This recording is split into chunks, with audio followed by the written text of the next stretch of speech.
The burnt world. The sky above was a bruised yellow, stretched thin over a sunburnt world. Winds whispered through the skeletal remains of a forgotten city, dragging dust across rusted signs and crumbling concrete like fingers over old scars. Earth had been dying for a long time. Some said it finally gave up. Others, like Alex Granger, said it had simply learned to survive differently. Harsher, yes, but still alive in its own cruel way. Alex stood on the edge of a collapsed overpass, squinting past his cracked goggles at the distant plume of black smoke curling into the sky. It wasn't natural, too thick, too even. It might be a campfire, or a ship, or a trap, but he'd seen worse. He'd survived worse. He slung his battered rifle across his back and slid down the embankment, boots kicking up clouds of ash that used to be people. Every step was careful. In this world, the ground could betray you. Radiation pockets, sinkholes, the bones of machines waiting to awaken. Everything was a risk. 3 hours later, he found it. It wasn't a ship. It was a machine, massive, sleek, even under the damage and grime, partially buried in a dune of crushed glass. One arm, half a torso, and the faint glint of a photoreceptor lens stared lifelessly from under a fallen freeway beam. An alien guardian. Alex's pulse spiked. He dropped to a crouch, scanning the area. Nothing moved except the wind and an occasional tumble of ash. He approached slowly, heart hammering. These things were rare, no, mythical. Tales from before the fall. Massive, sentient protectors built by alien civilizations, assigned to worlds to preserve peace, enforce law. What was one doing here? And why was it dead? Its plating was scorched and melted in places, circuits exposed like veins beneath shredded armor. The insignia on its chest, 3 concentric stars, was cracked but still faintly glowing. A memory sparked in Alex's mind. The Varn. That was their symbol. He remembered it from a half-burnt data slate he'd found as a kid. The Varn were one of the advanced species who judged Earth unworthy of galactic membership. Dangerous. Primitive. Better left alone. Alex snorted. Well, you're not so high and mighty now, are you? He stepped closer and knelt by the head, brushing away debris. The machine's face, if it could be called that, was humanoid in shape, elegant in its angles, emotionless. But the eyes, something flickered deep inside. Not power exactly. Not yet. Curiosity tugged at him. Against better judgment, he opened his pack and pulled out his toolkit. Fingers blackened with grease, and ash worked delicately over foreign technology. Alien circuits sang unfamiliar songs beneath his touch. He wasn't an expert, but he'd spent his life repurposing tech no one else dared to touch. 2 hours passed. Suddenly, the photoreceptor blinked. Alex froze. A low hum vibrated through the sand. Then a voice, synthetic clipped cold, echoed from the Guardian's chest cavity. Life form detected. Designation, Homo sapiens. Status, hostile. A mechanical whine signaled servos engaging. The arm twitched, gears grinding. The eye focused on him like a targeting laser. Alex raised his hand slowly. Whoa, easy. I just pulled you out a shallow grave, Tin Man. A little gratitude wouldn't kill you. The Guardian's head tilted slightly. The voice repeated, You are a Category A threat. Stand down. A tiny nozzle slid from its shoulder plate. Alex swore and scrambled backward, grabbing his pack. He wasn't stupid. You didn't argue with alien war machines. Then the thing faltered. Sparks burst from its side. Its eye dimmed again. Alex stopped. It was trying to go active, but its power cells were shot. Its systems were looping through boot instructions and failing. The nozzle retracted with a pitiful hiss. The arm dropped. It was dying again. Alex approached slowly. He crouched beside it. I could leave you, he said. Nobody would blame me. Not even you. Earth's a death world. We survive by walking away. He looked down at the Guardian, paused, then sighed and opened his pack again. But I'm not like most people. For the next few hours, he worked. Not to salvage, but to save. He cannibalized solar panels from an old satellite, spliced wires with chewing gum and solder paste, rebuilt a cooling unit with the parts of a derelict fusion drone. It was insane. A waste of time, maybe, but something about the machine reminded him of old stories. of knights in armor, protectors of the weak. This one was broken, but it had once stood for something greater than survival. When the sun began to set, Alex sat back, watching as the Guardian's eye blinked on again. This time steady, weak but aware. "You're awake," he muttered. The Guardian stared at him for a long moment. Then it spoke again, but the tone was different, uncertain, halting. "You repaired me." Alex smirked. "Yeah, and you're welcome, you overgrown toaster." Machine and mammal. The Guardian was watching him. It didn't speak much, not yet, but its single photoreceptor tracked every movement Alex made.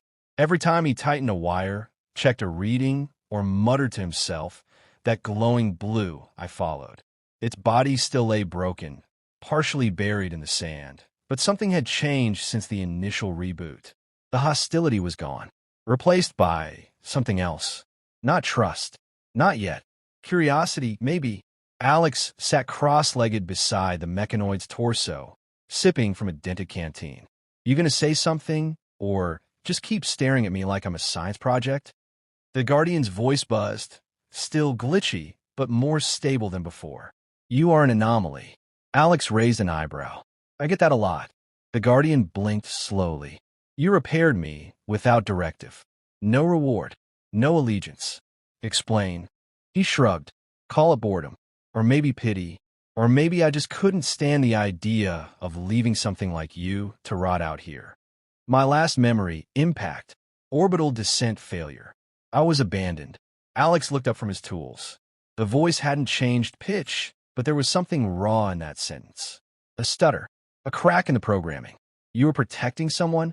"I was Guardian 947. Defense construct for the colony on Rethvalis. Mission: preserve sentient life under the Varnicord. I failed." Alex nodded slowly. He could see it in his mind. This thing, whole and gleaming, standing like a god between cities and chaos. Then fire, falling silence. "You didn't fail. You survived.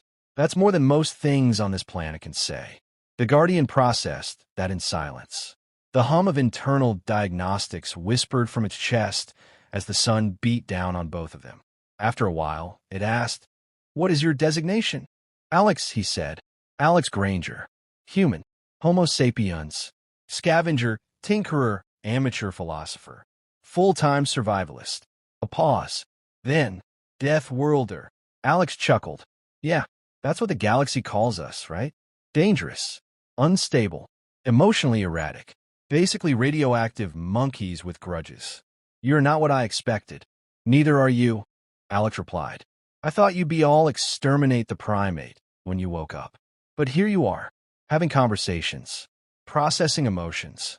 The Guardian was silent again. Then, after several seconds, "Emotions were not part of my original core schema, but I am learning." Alex blinked.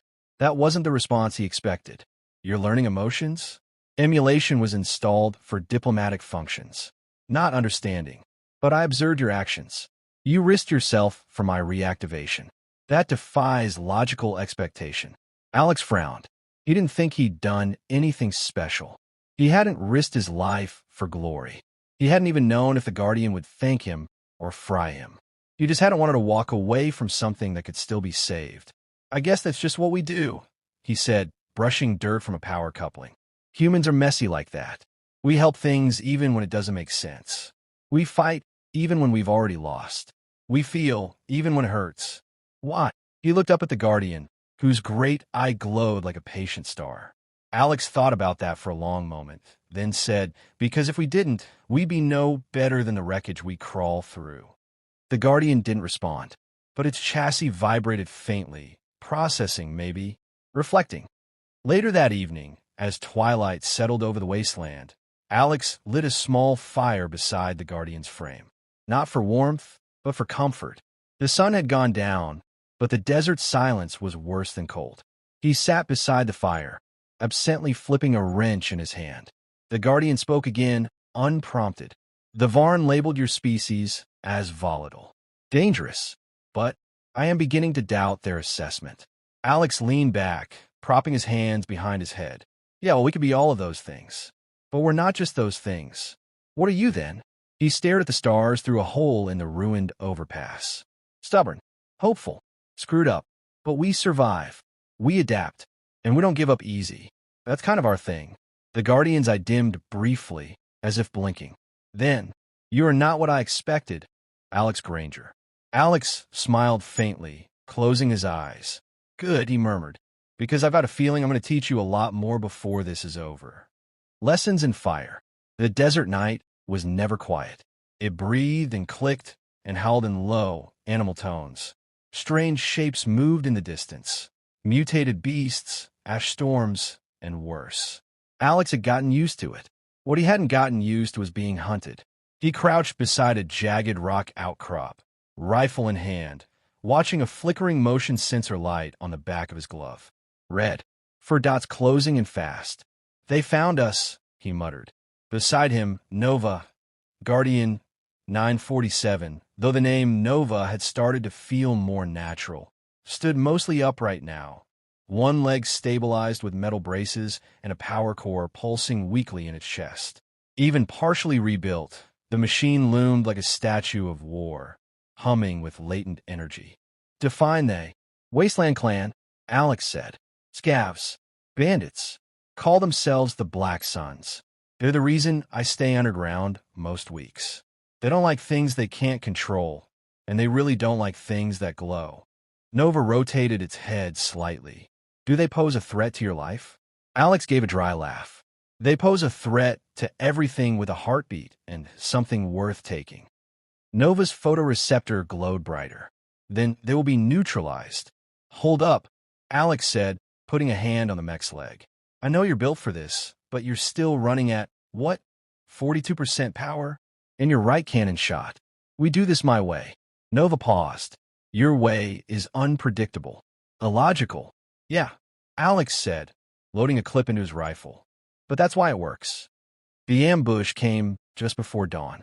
3 makeshift dune buggies circled their location, engines screaming like dying animals. Floodlights snapped on, casting glaring beams over the broken concrete hollow where Alex and Nova had made camp. The war cries of desperate, half-mad men echoed into the sky. Alex waited until the last second, then hit the detonator.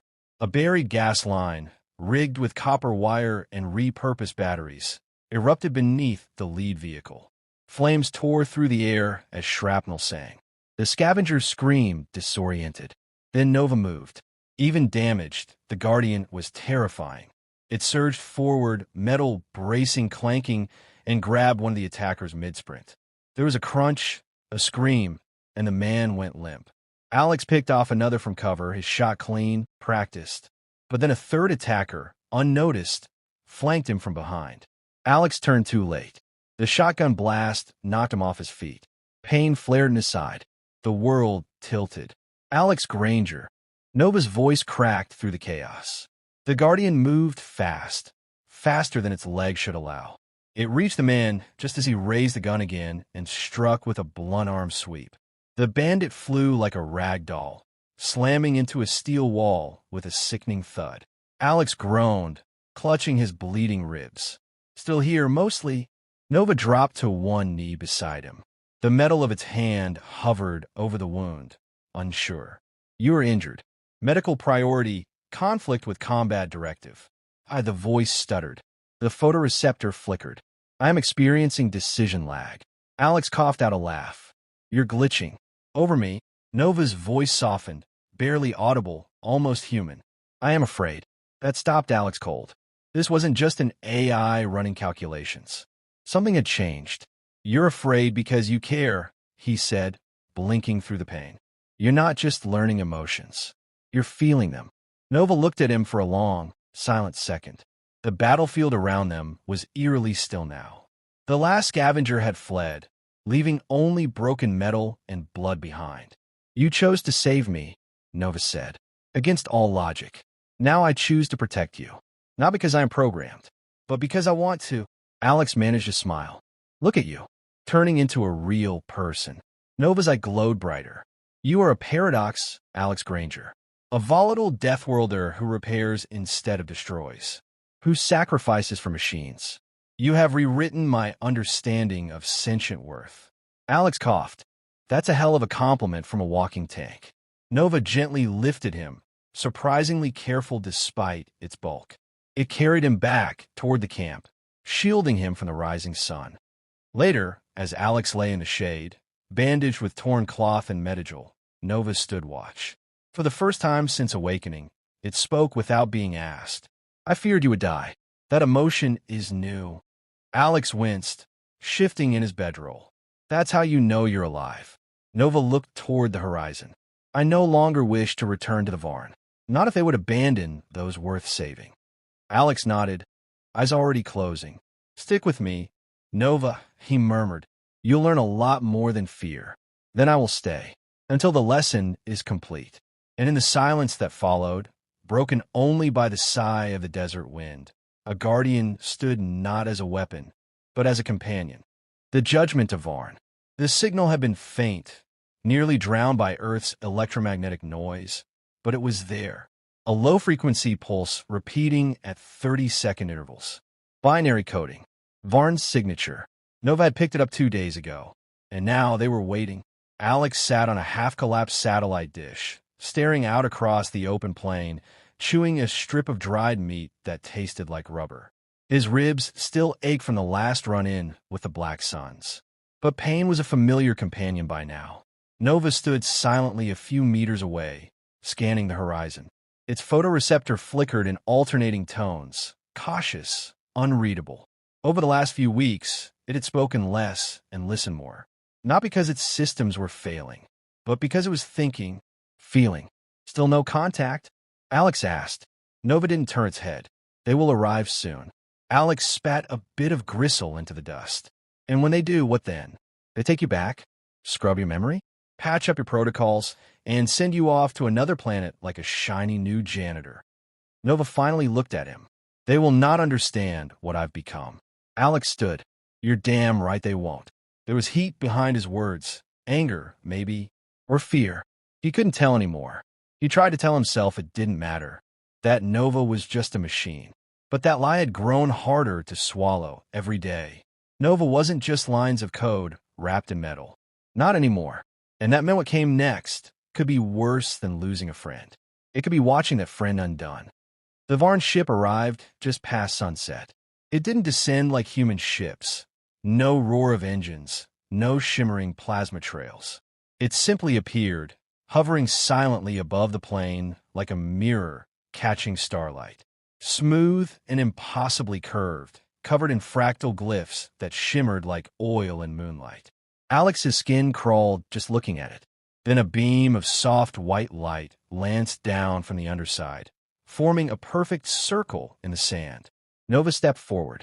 They are requesting parley. Alex reached out, catching the edge of Nova's arm. You don't owe them anything. Nova didn't move. But I must know if they're capable of learning as I did. The Guardian stepped into the light and vanished. Alex cursed under his breath, then followed. The inside of the ship was sterile and bright.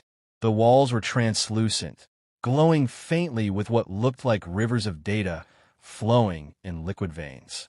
3 figures stood at the far end of the chamber, tall and eerily graceful, like sculptures carved from porcelain and dressed in flowing robes of light. The Varn. Their voices were music, layered tones woven through translation matrices. Guardian 947. You have deviated from protocol. Nova stood tall. I have adapted. Learned. You were to preserve the Prime directives. Neutrality. Observance. Control. Nova's voice remained calm.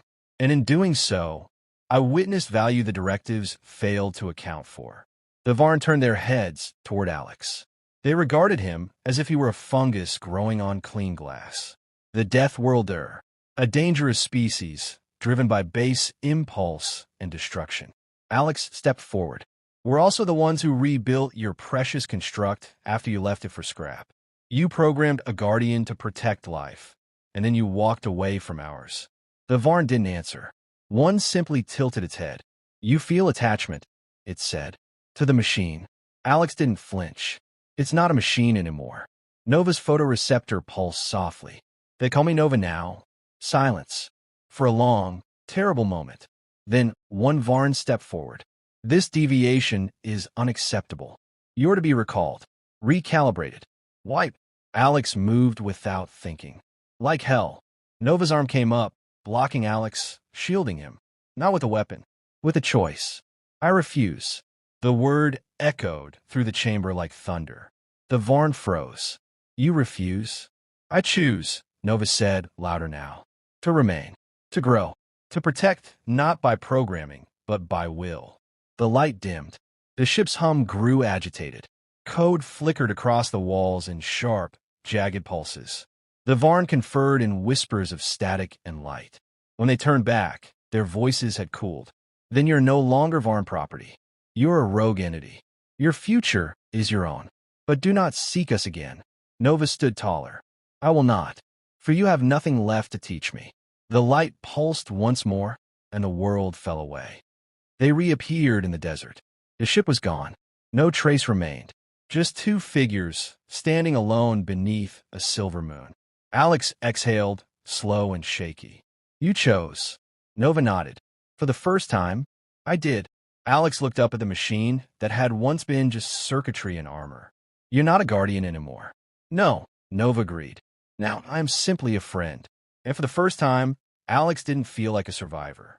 He felt human, because something greater than humanity had chosen to walk beside it. More than steel. The desert wind was gentler now. Or maybe Alex had simply learned how to live in it.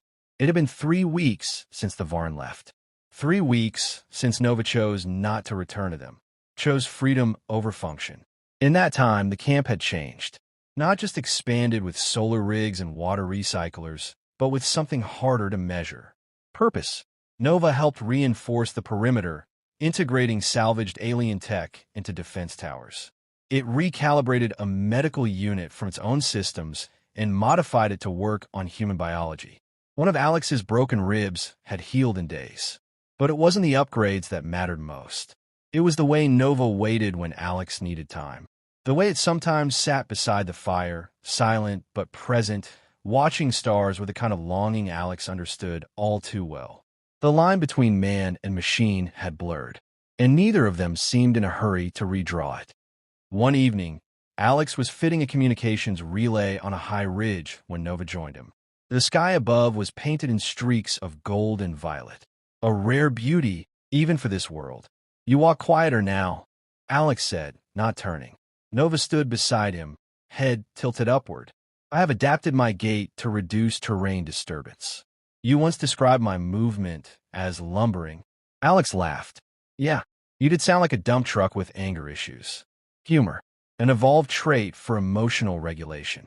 Or just a survival mechanism, Alex said, lowering the tools. Keeps the soul from breaking when things go sideways. Nova was quiet a moment. Then, I have been analyzing my directives and comparing them to what I have learned with you. Your kind functions not on perfection, but on perseverance. Emotion. Bonds. You taught me to value what cannot be measured. Alex wiped sweat from his brow. You taught me too, you know. What did I teach you? Alex turned to face him. That even when something seems cold, rigid, and impossible to reach, there's still potential in it. That people, even ones built of steel and fire, can change. Nova's eye pulsed with a gentle hue. Neither combat red nor alert yellow. Just calm, thoughtful blue. I did not know I could feel pride. But I do. Alex gave a tired smile. Funny. I didn't know I could feel hope again. The next day, a caravan arrived, survivors. 12 men, women, and children. Haggard, thin, wary. They had followed Alex's hacked distress beacon, picking up its signal miles away. Their world had fallen to ruin, but they had dared hope something still existed in the wasteland worth finding. What they found was a camp watched over by a machine with a glowing eye and a man who offered them water before words. Nova stood back at first, observing the children. One of them, a girl with a missing eye and a stick shaped like a sword, walked right up and asked if he was a knight. Nova crouched, looked her in the eye, and said, I am learning to be one. Over the next week, the camp became something more. A haven, a flicker of civilization where nothing should have survived. Nova took night watches without being asked. repaired the broken prosthetics some refugees wore, built an antenna array from wreckage that let them contact two more distant enclaves. The people began calling Nova the Guardian. Nova didn't correct them. Alex caught him once alone, tracing lines in the dirt, maps maybe, or memories. He watched quietly. "You okay?" he asked. "I was once designed to protect settlements like this," Nova said. "Now I choose to." Alex nodded, stepping beside him. "You're more than what they built. More than steel." Nova looked at him. "And you, Alex Granger, are more than what the stars feared." Alex gave a soft smile. "Then maybe together we're more than anyone ever expected." The camp grew. Fences turned into walls.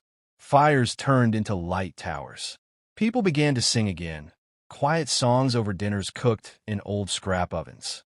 And Nova listened to those songs like they were sacred code. It wasn't just survival anymore. It was life. One night, under the stars, Nova sat beside Alex once more. "I no longer fear deactivation," it said. Alex raised an eyebrow. "That's a strange way to start a conversation. Because now I understand legacy. It's not code. It's not weaponry.